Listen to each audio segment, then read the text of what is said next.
সরলরেখার পার্ট 2 তে আমরা ঢাল, তারপর একটা টপিক হচ্ছে সমরেখ, এরপরে হচ্ছে একটা ত্রিভুজের ক্ষেত্রফল।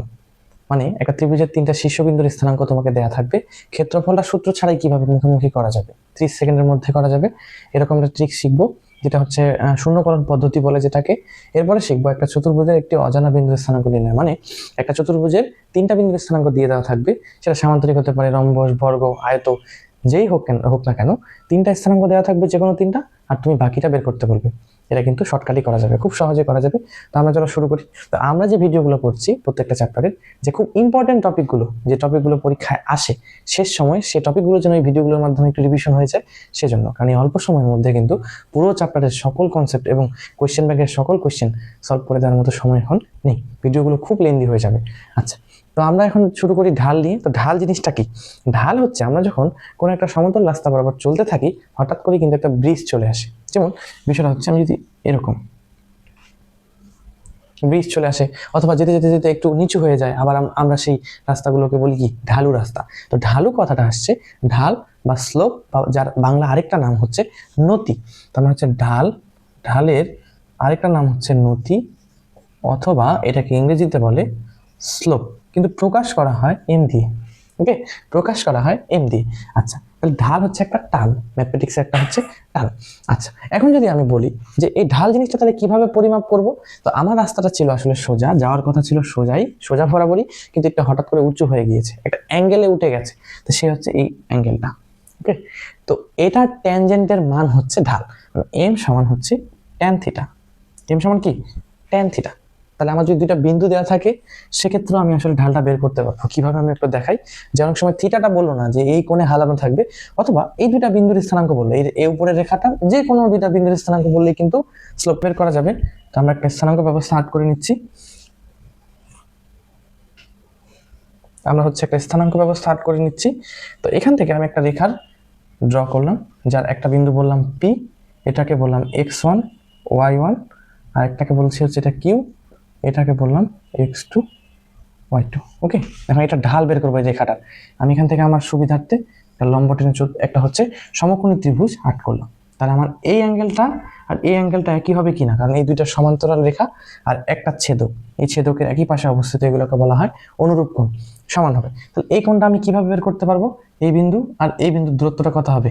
এতটুকু পর্যন্ত, এটা হচ্ছে x1 আর এটা হচ্ছে x2। তাহলে x2 থেকে x1 বাদ দিলে এতটুকু, এটা সমান হবে। তার মানে এটা হবে x2 মাইনাস x1। অনুরূপভাবে এটা হবে y2, আর এটা আর এটা আবার সমান, এটা আবার y1। তাহলে y2 থেকে y1 বাদ দিলে এটা পাবো y2 মাইনাস y1। সেক্ষেত্রে আমি যদি ট্যান থিটা লিখি, তাহলে ট্যান থিটা সমান কি লিখতে পারবো? ট্যান থিটা সমান লিখতে পারবো লম্ব বাই ভূমি। তার মানে y2 minus y1 x2 minus x1। আবার আমরা ট্যান থিটা সমান জানি ঢাল, তাহলে y2 minus y1 by x2 minus x1 বের করা যাবে। এখন যদি দুটো বিন্দু দেওয়া থাকে, ঢাল বের করা যাবে। ওকে, তাহলে ঢাল জিনিসটা আশা করি বোঝা গেছে। আবার এক্স অক্ষের ধনাত্মক দিকের সাথে যদি অ্যাঙ্গেলটা দেওয়া থাকে, কত কোণ তৈরি করে ওই রেখাটা, সেক্ষেত্রেও রেখা ঢাল বের করা যায়। আবার আমরা যদি একটা রেখার সমীকরণ দেওয়া থাকে, সেখান থেকে আমরা কিভাবে ঢাল বের করতে পারি সেটা একটু দেখি। যেমন আমরা জানি একটা সরলরেখার সাধারণ সমীকরণ হচ্ছে y = mx + c। y = mx + c হচ্ছে একটা সরলরেখার সাধারণ সমীকরণ। ওকে, আচ্ছা, সেক্ষেত্রে এটা হলো এক্স অক্ষের ছেদক, আর এমটা হচ্ছে ঢাল। মানে এই রেখাটা গ্রাফে আট করলে হবে এরকম, এতটুকু হবে সি। মানে সি হচ্ছে ওই রেখাটা মূল বিন্দু থেকে ওয়াই অক্ষকে কত উপরে ছেদ করেছে, এই দূরত্বটা। আর এম হবে ঢাল, মানে এটাকে যদি বর্ধিত করে দিই, এক্স অক্ষের ধনাত্মক দিকের সাথে যে কোণ তৈরি করে সেটা ট্যানজেন্ট, মানে টেন থিটা, সেটা হবে এম। ওকে, আচ্ছা, এখন যদি তোমাকে একটা রেখা বলে যে 3x + 4y = 9, এই রেখাটা ঢাল কি হবে? তাহলে তোমাকে এটা প্রথমে y = mx + c এভাবে সাজাতে হবে। এই 4y-টাকে এদিকে রেখে এটা ওদিকে দিতে হবে, দিয়ে y = বের করতে গেলে 4 দিয়ে ভাগ করতে হবে, অনেক সমস্যা হবে। আমরা শর্টকাটে শিখছি যে একটা রেখা থেকে কিভাবে রেখার ঢালটা বের করা যায়। এইটা রেখার ঢাল কিভাবে বের করব? ঢাল সমান হবে, সামনে একটা মাইনাস দিব, উপরে হবে x অক্ষের সহগ, মানে x এর সহগ, x এর সহগ, নিচে হবে y এর সহগ, কোএফিসিয়েন্ট অফ x, আর নিচে হচ্ছে কোএফিসিয়েন্ট অফ y। ওকে, তাহলে এখান থেকে সামনে একটা মাইনাস থাকবে, আর x এর সহগ কত? 3, y এর সহগ হচ্ছে 4। তাহলে এই রেখার ঢাল কত? -3/4 বের করা যাবে। তাহলে একটা রেখার ঢাল কিভাবে সহজে বের করা যাবে? আর এটা তো আসল নিয়মটা হচ্ছে y = mx + c এর মতো করে সাজালে এই x এর সাথে যেটা থাকবে সেটাই কি ঢাল হবে। ওকে, একটা রেখার উপর অবস্থিত একটা বিন্দু ধরলাম এ, বি, সি। তাহলে এ, বি, সি তিনটা বিন্দুই কিন্তু একটা রেখার উপর অবস্থিত, তার মানে এই বিন্দু তিনটা সমরেখ। সমরেখ কথার অর্থ হচ্ছে একই রেখার উপর অবস্থিত বিন্দু। ওকে, তাহলে সমরেখ হচ্ছে এই এই তিনটা বিন্দুই সমরেখ, কারণ এই তিনটা বিন্দু একটা রেখার উপরেই আছে। এখানে আরো একটা ডি যদি দিতাম সেটাও এই রেখার উপর অবস্থিত হতো, তাহলে ডিটাও আমার কি হতো, সমরেখই হতো। ওকে, আচ্ছা আমি যদি এখন বলি যে সমরেখ আমি কিভাবে প্রমাণ করতে পারি সমরেখ কিনা, দেখো তো এবি রেখার যে ঢাল হবে, বিসি রেখার যে ঢাল হবে, এসি রেখার যে ঢাল হবে একই রকম হবে কিনা, কারণ এরা তো একটা রেখার উপরে অবস্থিত, তাহলে এদের কি ঢাল আলাদা হবে? একটা যেহেতু সরলরেখা, তাহলে ওই সরলরেখার যে কোনো দুই বিন্দুর ঢাল কিন্তু একই রকম হবে। এখন ভর্তি পরীক্ষায় কিরকম কোয়েশ্চেন এখান থেকে আসে এটা একটু দেখি। আচ্ছা, ভর্তি পরীক্ষায় তোমাকে বলবে এ একটা বিন্দু এ বি, বি একটা বিন্দু হচ্ছে বি কমা এ, এবং সি একটা বিন্দু হচ্ছে 1/a, 1/b। বলবে এই তিনটা বিন্দু যদি সমরেখ হয় তবে প্রমাণ করো যে a প্লাস বি সমান 0। ওকে, কি প্রমাণ করতে বলবে? a plus B is equal to 0। তাহলে সমরেখ মানে কি, এ বি এর যে ঢাল হবে, বিসি এর যে ঢাল হবে, অথবা এসি এর যে ঢাল হবে একই হবে। তাহলে আমি যে কোনো দুইটা বিন্দু করে নিয়ে যদি ঢালগুলো সমান করে দিই তাহলে কিন্তু এরকম একটা প্রমাণ চলে আসবে। দেখো তাহলে এ বি এর ঢাল কি হবে, এ বি এর ঢাল হবে হচ্ছে উপরে হবে, আমরা দেখলাম ঢালের সূত্র y2 minus y1 by x2 minus x1 tan theta যেটা ছিল। তাহলে এখান থেকে y2 মানে হচ্ছে এটা a মাইনাস বি, নিচে হবে b মাইনাস এ। ওকে, আচ্ছা সমান এখানে কি হবে 1/b মাইনাস এ, বিসি এর ঢাল করছি, তোমরা এসি নিলেও হবে। তাহলে 1/b মাইনাস এ, নিচে হবে 1/a মাইনাস বি, কারণ উপরে হচ্ছে y এর পরিবর্তন, নিচে হচ্ছে x এর পরিবর্তন। তাহলে এখানে যদি আমি নিচে একটা a মাইনাস বি কমন নিই তাহলে এটাও a মাইনাস বি হবে। তাহলে a মাইনাস বি কেটে গিয়ে শুধুমাত্র -1 থাকবে। উপরে লসাগু করো, লসাগু হবে b, তাহলে 1 মাইনাস এ বি, নিচে লসাগু হবে a, 1 মাইনাস এ বি। ওকে, এখন 1 minus A B R 1 minus A B কেটে যাবে না, সেক্ষেত্রে নিচের এটা উপরে উঠে গেলে কি হবে, a বাই বি।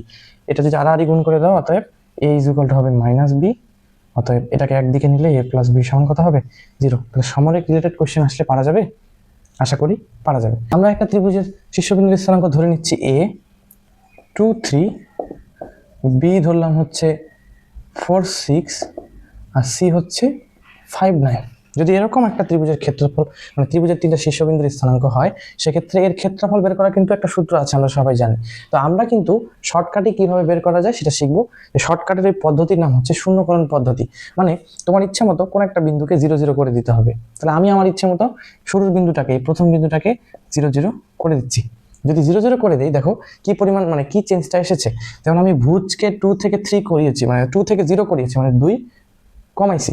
আবার কোটিটা কি করছি 3 থেকে 0, তার মানে 3 কমাইছি, রাইট। তাহলে এখানে যে পরিবর্তনটা আসবে সেই পরিবর্তনটা বাকি দুইটা বিন্দুতেও নিয়ে আসতে হবে। তার মানে ভুজ আমি 2 কমাইছি, 3 হচ্ছে কোটি হচ্ছে 3 কমাইছি। তাহলে এই বিন্দুগুলোর ক্ষেত্রে ভুজ 2 কমাতে হবে এবং কোটি 3 কমাতে হবে। তাহলে এই বিন্দুর ক্ষেত্রে যদি আমি ভুজটা 2 কমাই তাহলে হবে 2, কোটি 3 কমালে হবে 3। আর এই বিন্দুর ক্ষেত্রে ভুজ 2 কমালে হবে 5 থেকে 2 কমালে হবে 3, আর হচ্ছে কোটি 9 থেকে 3 কমাতে হবে, তাহলে হবে 6। ওকে, তাহলে প্রথম কাজ হচ্ছে যে কোনো একটা বিন্দুকে 0 0 করে দিতে হবে।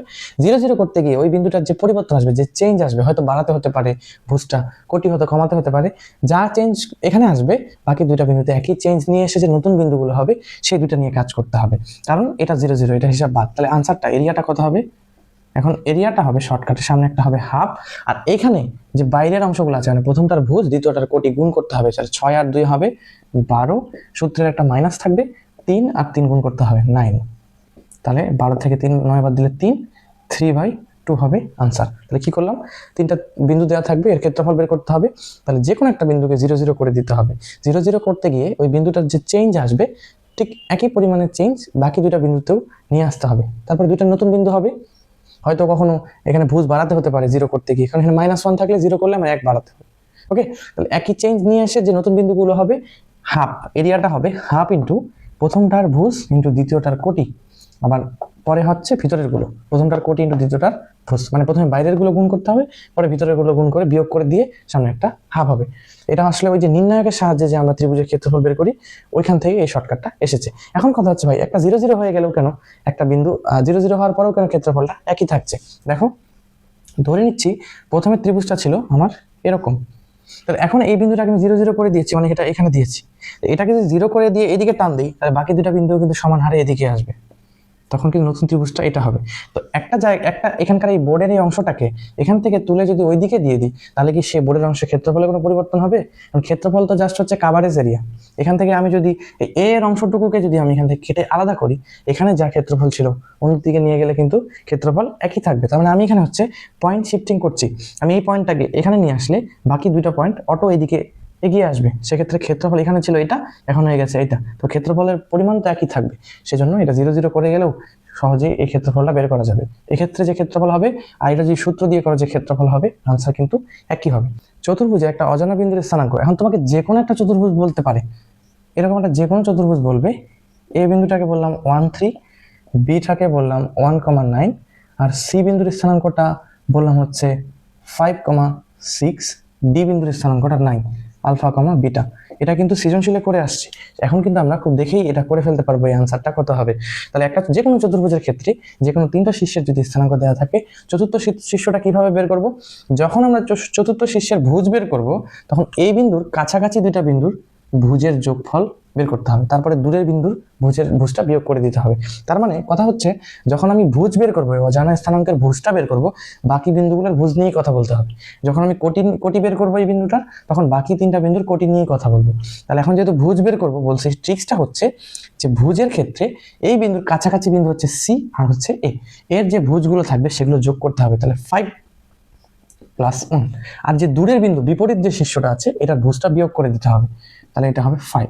বিটা তাহলে সেম ভাবে কি হবে, কাছাকাছি যে বিন্দু দুটো থাকবে, পাশাপাশি একদম কাছে যে বিন্দু দুটো থাকবে দুই পাশে, তাদের কোটিটা যোগ করে দাও, কারণ এটার কোটি বের করবো।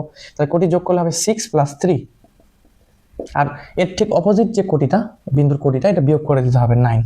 সেক্ষেত্রে 6+3 মানে 9 - 9 মানে হবে 0। তাহলে এই বিন্দুটার, এই ডি বিন্দুর স্থানাঙ্ক হবে 5,0। তাহলে একটা চতুর্ভুজের 3টা শীর্ষ দেওয়া থাকলে অবশ্যই শীর্ষটা বের করা যাবে কিভাবে?